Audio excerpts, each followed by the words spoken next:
베들레헴을 기억하시죠? 예수 그리스도께서 탄생하신 곳입니다. 근데 그곳에 소문난 믿음의 사람이 세운 재활병원이 세월이 지난 후에도 잊혀지지 않는 간증거리로 남아 있습니다.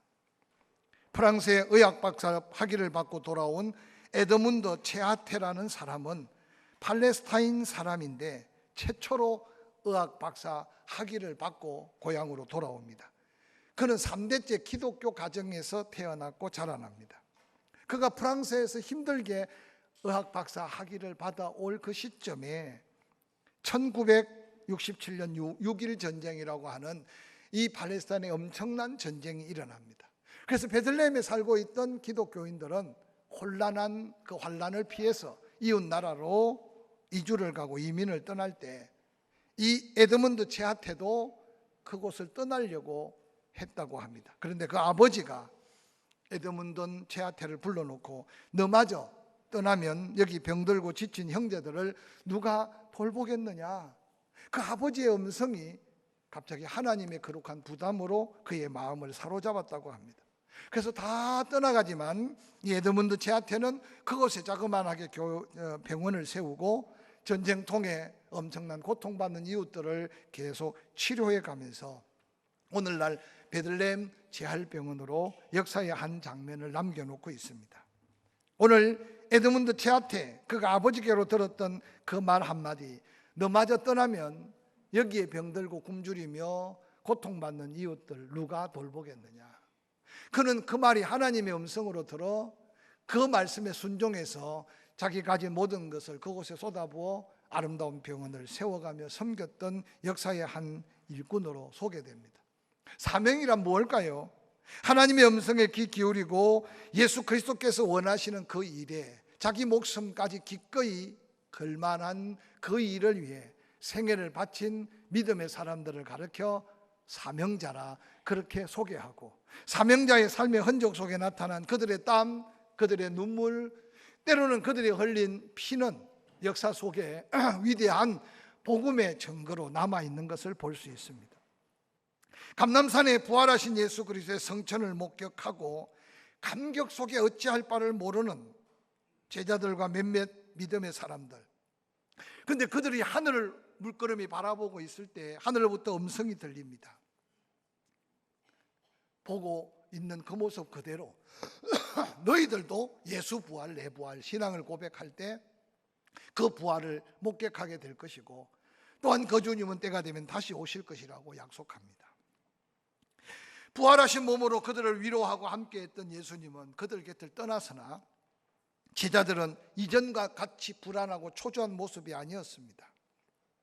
그 누구도 뭘 해야 되나, 어딜 가야 되나, 어떻게 해야 되나 아무도 방황하지 않았던 것은 바로 부활하신 예수 그리스도께서 그들에게 남긴 딱 한마디, 거룩한 부탁, 거룩한 명령 때문이었습니다.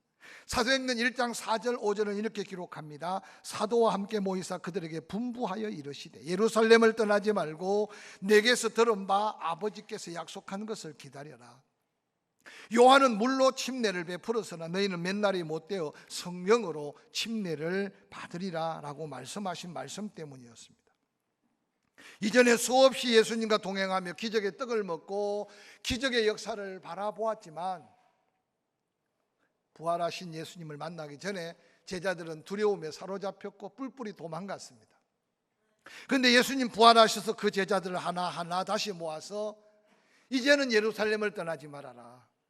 너희가 불안하고 두려워했던 이유는 성령의 능력을 덧입지 못했을 그런데 약속한 성령이 너희에게 임하면 세상에 그 어떤 것도 방해하고 그 어떤 것도 도전할 수 없는 하나님의 능력, 하늘과 땅의 모든 권세를 가진 그 능력으로 너희가 능력을 덧입을 텐데, 그렇게 두려워 떨었던 예루살렘뿐만 아니라 유대, 사마리아 땅끝까지 복음의 정인되게 할 것이라고 말씀하셨습니다. 아마 제자들은 지금 두 가지 마음이었을 겁니다. 여전히 두려움과 불안한 마음, 그러나 동시에 이전에 경험할 수 없었던 알 수 없는 평안, 알 수 없는 감격, 흥분된 기대와 소망이 그들의 마음을 가득 채우기 시작했습니다. 이제 제자들과 그에 모인 사람들은 육신의 생각이 아닌 믿음으로 예수 그리스도의 성천을 바라보고 하늘로 올려오심을 받은 그 놀라운 믿음은 이제 그들로 하여금 예루살렘을 흩어 떠나게 하지 않는 놀라운 믿음으로 이어지게 됩니다. 이제 약속한 성령을 경험하기 위해서 그들은 예루살렘으로 몰려들기 시작합니다. 그날의 안식일이었지만 안식일에 걸어가도 유대인들에게 손가락질 받지 않는 그 거리, 그래서 그들은 누가 나서서 마가의 다락방으로 외치지 않았는데도 제자들 한 사람, 두 사람, 11명, 또한 예수님을 십자가 끝까지 따랐던 막달라 마리아와 다른 여인들, 그리고 예수님의 어머니 마리아와 예수님의 형제들 모두가 모여들었습니다. 그 모임을 성경은 기록하기를 약 120여 명이 모였다. 그래서 사도행전 오늘 본문 1장 12절에 말합니다. 제자들이 감나원이라는 산으로부터 예루살렘에 돌아오니 이 산은 예루살렘에서 가까워 안식일에 가기 알맞은 길이라. 들어가 그들이 우거하는 다락으로 올라가니 베드로, 요한, 야고보, 안드레, 빌립, 바돌로메, 마테와 알페오의 아들 야고보, 셀로신 시몬, 야고보의 아들 유다가 다 거기 있어. 여자들과 예수의 어머니 마리아와 예수의 아우들도 더불어 마음을 같이하여 기도하기를 시작했다라고 말합니다. 부활하신 예수 그리스도, 성천하신 예수 그리스도를 바라본 몇몇 제자들과 여인들, 그들은 120여 명의 숫자로 마가다락방에 모였습니다. 그들은 모인 목적은 예수 그리스도의 약속하신 그 약속을 붙들고 성령이 너에게 임하면 하나님이 약속한 권능을 덧입혀 주실 것이라는 그 말씀 한마디를 붙들고 모였다는 겁니다. 오늘 마가의 다락방에 모여 120여 명이 성령 받고 이 땅에 처음 교회가 시작되고 그들로 통해 예수 그리스도께서 외쳤던 복음이 땅끝까지 전해지는 이 놀라운 한 사건 속에 예수님의 말씀 앞에 모였던 마가 다락방의 그 현실을 한번 살펴가면서 그들이 우리에게 보여주는 영적 모델, 때로는 영적 거룩한 도전이 뭔가를 생각해가면서 이제 얼마 남지 않은 이 2019년을 보내면서 사도행전의 역사를 이어서 가기 위해 우리가 감당해야 될 영적인 거룩한 부담, 거룩한 사명은 무엇인가를 깨닫는 저와 여러분이 될 수 있기를 주의 이름으로 간절히 축원합니다. 부활하신 예수 그리스도를 만나 약속받은 성령을 받기 위해 그들은 한 곳에 모였습니다. 예루살렘을 떠나지 말아라. 너희가 들은 아버지 약속한 성령을 기다려라. 요한은 물로 침례를 줬지만 성령의 충만함을 덧입을 성령 침례를 받게 될 것이라는 그 말 한마디에 감람산에서 한 사람 두 사람 모여진 곳이 바로 마가의 다락방이었습니다. 제자들은 평소에 모였던 그 다락방에 모여 기도하기 시작했던 이 모습은 오늘날 우리들에게 도전하는 거룩한 하나님의 도전의 말씀이 아닐까 생각합니다. 놀랍게도 엠마오로 갔던 제자들, 갈릴리로 갔던 제자들, 예루살렘의 지학 문을 꽁꽁 걸어 잠그고 두려움에 사로잡힌 제자들, 근데 오늘 성경에 보니까 가룟 유다만 빼어놓고 11명이 다 모였습니다. 흩어진 제자들 11명이 모였다는 것은 의미 있는 모임입니다. 거기에 또한 마지막 골고다 산까지 눈물을 흘리며 따랐던 여인들, 예수님의 어머니 마리아, 그 예수님의 동생들까지 모인 그 자리에 함께 모인 그 모임은 오늘 이 땅에 하나님이 세우실 천국의 모델 교회를 세우시는 모임이었고 그 사명을 감당할 성령의 충만함을 경험할 모임이었다는 사실을 오늘 본문은 소개하고 있습니다.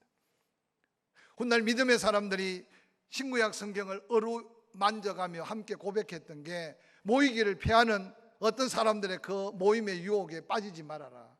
마지막 때가 험하고 위기가 또한 여러 가지 삶의 환란이 더해 올수록 모이기에 힘쓰는 자가 되라고 도전합니다. 여러분 스스로 한번 질문해 보시길 바랍니다.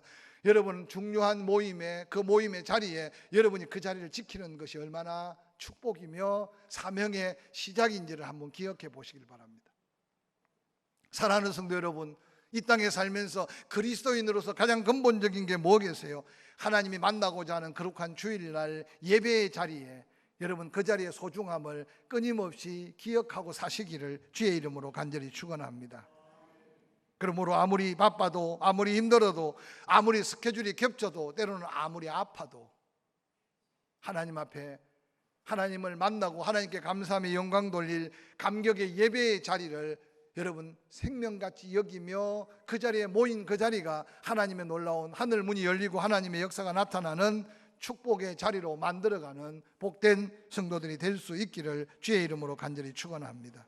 오늘 마가의 다락방, 그렇게 넓지 않는 그곳, 한 40평 정도 되는 홀입니다. 120명이 아마 얼마나 빡빡하게 모였을지 모릅니다. 그런데 그들 모인 사람은 예수를 비판하고 판단하고 누군가를 헤아리기 위해 모인 게 아니라 그래도 끝까지 주님 십자가를 쫓았고 부활하신 예수님 앞에 신앙을 고백한 자들, 그들이 모였습니다.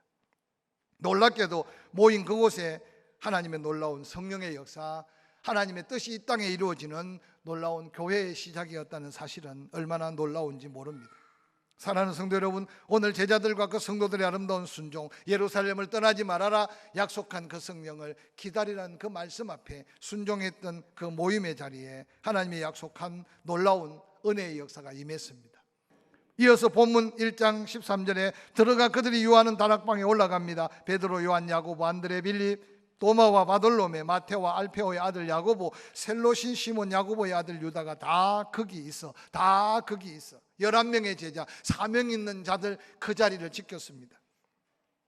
여자들과 예수의 어머니 마리아 또한 예수의 아우들과 더불어 마음을 같이하여 오로지 기도에 힘쓰더라고 말합니다. 그들은 약속을 믿고 모였습니다. 마음을 같이하여 기도하고 있는 그들의 모습이 오늘 우리의 모습이어야 하지 않느냐 한번 돌아보시길 바랍니다. 감람산에서 부활 성천하신 예수 그리스도의 감격 속에 이제 뜨거운 그 감동을 가지고 말씀하신 그 말씀, 잊을 수 없는 그 말씀, 모여서 기도하는 그들에게 하나님의 놀라운 은혜의 역사가 임하고 있는 이 장면이 오늘날 한국 교회의 모습이어야 하고, 다른 교회는 몰라도 우리 교회의 모습이어야 하고, 할렐루야. 모이면 기도하고, 기도하다가 지치면 찬양으로 고백하고, 그래서 하늘문이 열려지는 영적 감격을 회복하지 않고는 이 마지막 때 내 믿음 지키기도 힘들고 우리의 가정을 지키기도 어려울 수 있음을 기억하시길 바랍니다. 마음을 같이한 그들의 기도는 약속한 성령을 기다리는 한 목적을 가지고 기도했습니다. 뿐만 아니라 그들의 기도는 전혀 기도에 힘썼다고 개역 성경에 말했고, 개역 개정판엔 오로지 기도에 힘썼다. 기도하는 일에 전력했다. 기도하는데 온 마음을 다했다. 예수 그리스도께서 겟세마네 동산에서 이 잔을 할 수 있다면 내게서 옮겨주십시오, 그렇지 않으면 아버지의 뜻대로 행하시옵소서라고 말할 때 예수님의 기도의 모델은 얼마나 집중해서 기도했으면, 아니 그 십자가의 고통을 얼마나 몸으로 느꼈으면 땀방울이 변하여 핏방울이 되도록 기도했습니다. 그런데 제자들은 주님과 함께 기도할 수 없었습니다. 안타까운 예수님은 한 시간만이라도 나를 위해서 깨어 기도할 수 없었더냐 안타깝게 여겼던 그 제자들의 모습이 오늘 우리의 모습일 수 있음을 한번 돌아보시길 바랍니다. 그러나 부활하신 예수를 만나고 성천하신 예수를 만나면서 예루살렘을 떠나지 말아라, 이대로가 아니라 이제 성령을 받아야 하고 성령 충만함에 임할 때 너희에게 권능이 임해지는데 내가 너희에게 위임한 사명 복음을 전해 영혼을 구원하는 일에 그 성령의 능력이 나타날 것이라고 선포했습니다. 예수님의 그 말씀에 모여든 그들 기도할 때 성령은 그들의 기도를 도왔습니다. 그래서 그들의 기도는 약속한 성령을 그들에게 임하도록 하나님은 역사했습니다. 오늘 많은 그리스도인들이 이 기도를 놓치고 살고 있습니다. 어떤 설교 예화집에 이런 말씀이 나왔습니다. 마귀는 우리들에게 이렇게 유혹합니다. 찬양은 해라, 그러나 기도는 하지 말아라. 전도는 해라, 그러나 기도는 조금만 하고, 땀 흘려 열심히 봉사하고 선교도 해라, 그러나 네 기분대로 해라, 기도하지 말아라. 기도하지 말고 설교 준비를 해라, 설득력 있는 말을 연습해라. 기도하지 말고 재직회도 하고, 기도하지 말고 운영위원회도 하고, 기도하지 말고 위원회 봉사도 해라. 기도하려면 조금만 해라. 기도할 때 조용히 혼자 해라. 품위 있게, 지성인처럼 보이게, 촌스럽게 하지 말아라. 저는 이 말을 예화집에서 한 문장을 보면서요, 오늘 우리의 삶 속에 다가오는 마귀인 줄 모르고 우리가 놓쳐버린 중요한 한 영적인 에너지를 지금 잃어버리고 살고 있는 모습이 아닌가 생각해 봅니다. 찬양은 해라, 기도는 하지 말아라. 전도는 해라, 기도하려면 조금만 해라. 열심히 땀 흘려 봉사해라. 네 기분대로 봉사해라. 기분 내키면 하고 속상하면 하지 말고, 선교해라. 네 생각대로 선교해라. 가고 싶으면 가고 가기 싫으면 가지 말고. 저는 이 짧은 문장을 보면서 오늘 능력 잃어버린 한국교회, 능력을 잃어버린 그리스도인의 삶 속에 다가오는 우리의 모습일 수 있음을 한번 새롭게 도전하면서, 얼마나 많은 이름을 써내느냐가 중요한 게 아니고, 얼마나 많은 말을 하느냐도 중요한 게 아니고, 혹이라도 그 이름 하나를 적고 내가 밥을 먹을 때마다, 눈을 감고 뜰 때마다 그 영혼을 위해 기도한다면, 아마 악한 영에 사로잡혀 있는 영혼들이 성령에 사로잡혀 그리스도께로 돌아오는 하나님의 역사를 우리가 경험할 수 있다는 것은, 우리 심령이 다시 살고, 우리 교회가 예배가 예배되고, 할렐루야, 봉사가 봉사되고, 섬김이 섬김되고, 사랑이 십자가의 사랑으로 흠없는 아름다운 사랑의 역사가 나타나게 될 줄로 확실히 믿습니다. 여러분, 사도행전의 역사는 오늘날 말로 사람 숫자로 된 것도 아니고, 오늘날 말로 환경이나 조건, 여러 가지 물질 때문에 된 게 아니라, 예수 그리스도의 마지막 부탁, 그 말씀 붙들고 기도했던 120여 명의 믿음의 사람들이 사도행전의 기적을 일으켰고, 오늘 이 민족에까지, 우리에게까지 복음이 전해진 줄 믿으신다면, 다시 한번 우리가 기도하는 기도, 우리가 드리는 선교의 예물, 우리가 나누는 사랑의 봉사가 또 다른 사도행전적 기적을 써가는 믿음의 주인공들이 될 수 있기를 주의 이름으로 간절히 축원합니다. 그런데 안타깝게도 사도행전 1장 15절에 보니까 모인 무리의 수가 120명 되더라. 그때 베드로가 형제들 가운데 감동받아 일어납니다. 말합니다. 형제들아, 성령이 다윗의 입을 통해서 예수를 판 자에 대한 비극적인 이야기 듣지 않았느냐? 그가 바로 가룟 유다다. 그가 예수를 판 돈 써보지도 못하고, 그가 목매어 배 터진 그 자리, 그 돈으로 그 밭을 사서 이제 불행한 인생을 살다가 죽은 자들 공동묘지를 삼아 예루살렘 사람들은 모두가 다 그 밭을 피밭이라 이름한 그 비극의 주인공. 시편 1편 시편에 말합니다. 그처를 황폐하게 하시며 극이 그하는 자가 없게 하소서 하였는데, 그 주인공이 바로 가룟 유다. 그의 직분을 타인이 취하소서 했는데 그의 직분을 마띠아가 취하게 된 한 사건은 오늘 살아가는 우리에게 영적인 새로운 도전이 될 수 있기를 주의 이름으로 간절히 축복합니다. 어리석은 가룟 유다, 구약에 예언한 그 예언이 자기를 위한 예언인 줄 몰랐습니다. 여호와 하나님께서 다윗의 입을 통하여 그의 직무를 다른 사람이 취하여야 할 것을 시편 69편 25절, 시편 109편 8절에 이미 말씀하셨는데, 그 말씀이 어리석은 가룟 유다 자신의 인생의 예언인 줄 몰랐다는 거예요. 사랑하는 성도 여러분, 예수 믿어 구원받은 성도에게 사명의 직분을 주십니다. 주시는 분도 하나님이고 그 직분을 취하여 가실 분도 하나님이라는 사실을 기억할 때, 우리는 예수님 주신 겸손의 옷을 덧입고 그것이 십자가인 줄 알아서 묵묵히 기쁨으로 그 십자가를 지는 복된 사명자들이 될 수 있기를 주의 이름으로 간절히 축원합니다. 떠나버린 가룟 유다, 그가 얼마나 비극의 주인공이 되었습니까? 한국 교회가 직분 때문에 위기를 만나는 것도 있고, 그 직분으로 인해 교회가 아름답게 부흥하고 성장하는 하나님의 역사들을 기억할 것입니다. 영어에 재미있는 속담 하나가 있더라고요. Dirty is out of the place. 더러움이란 자기 자리를 떠나는 것이다. 뭐가 추잡하고 뭐가 더러운 것이냐? 자기가 있어야 될 그 자리를 떠날 때 그것이 더러움이 된다는 한 속담입니다. 여러분, 수족관의 아름다운 비단잉어를 기억합니까? 수족관에 있을 때 보기가 좋은데 그 비단잉어가 여러분 침대에 띄고 있다면 비단잉어 인생도 그것도 불행이고, 그 침대에 누가 같이 누울 수 있겠습니까? 연꽃, 진흙밭에 핀 연꽃이 아무리 아름다워도 그 진흙까지 여러분 응급실에다가 그 진흙과 연꽃을 갖다 놓는다면 그것이 바로 더러움이라는 겁니다. 즉 있어야 될 그곳에 있을 때 가장 아름다움. 사명자는 사명을 감당하는 그 자리가 최고의 자리고 축복의 자리고 영광의 자리라는 사실을 다시 한번 깨닫는 저와 여러분이 될 수 있기를 주의 이름으로 간절히 축원합니다. 가룟 유다, 그는 이미 거룩한 직분을 받았어요. 다른 제자들보다 더 소중한 직책을 받았었어요. 그런데 그는 그 자리를 지킬 수 있는 사명을 잃어버렸어요. 도리어 예수를 팔았어요.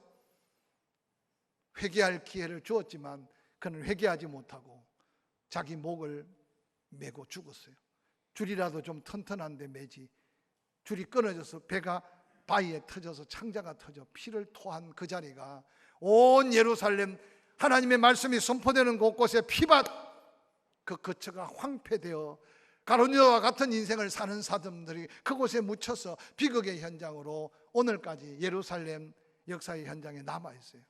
여러분, 오늘 가룟 유다가 떠나버린 그 자리, 베드로는 외칩니다. 하나님이 우리 가운데 그 자리를 채워 영광을 돌려야 될 텐데 사명을 잃어버리고 사는 어리석은 인생을 향해 도전합니다. 사람이 무엇을 따라 사느냐에 따라서 그 사람의 됨됨이가 달라져요. 내 부류의 인생을 사는 사람을 소개해요. 첫 번째는 자기 이익만을 구하는 사람이요. 제가 요즘 조시라고 하는 게 부끄러워요. 자기 이익이라고 생각하면 다른 사람 생각할 거 없어. 이 포항 땅에도 그렇게 사는 인생들 때문에 모두가 힘들어. 그래서 요즘 말로 빨대를 아무데나 뽑지 말라고 이야기해. 내 입에 넣으면 다 내 것이라고. 우리 가운데 내 유익만을 생각하는 자는 섬길 수 없어요. 두 번째, 자기 편한 대로 사는 인생이 있어요. 자기 편한 대로. 세 번째는 자기 즐거움만 꾀하여 사는 인생들이 있다는 거예요. 의미 없는 인생이에요. 중요한 건 마지막 네 번째인데 사명을 따라 사는 인생이 최고의 값진 인생이래요. 할렐루야. 여기 있는 분들요, 먹을 만큼 잡수셨고 입을 만큼 입으셨고 세상에 그래도 좋은 시대에 태어나서 은혜를 누렸어요. 남은 생에 뭘 더 많이 먹고 뭘 더 쌓아가며 뭘 더 쾌락을 누리겠습니까?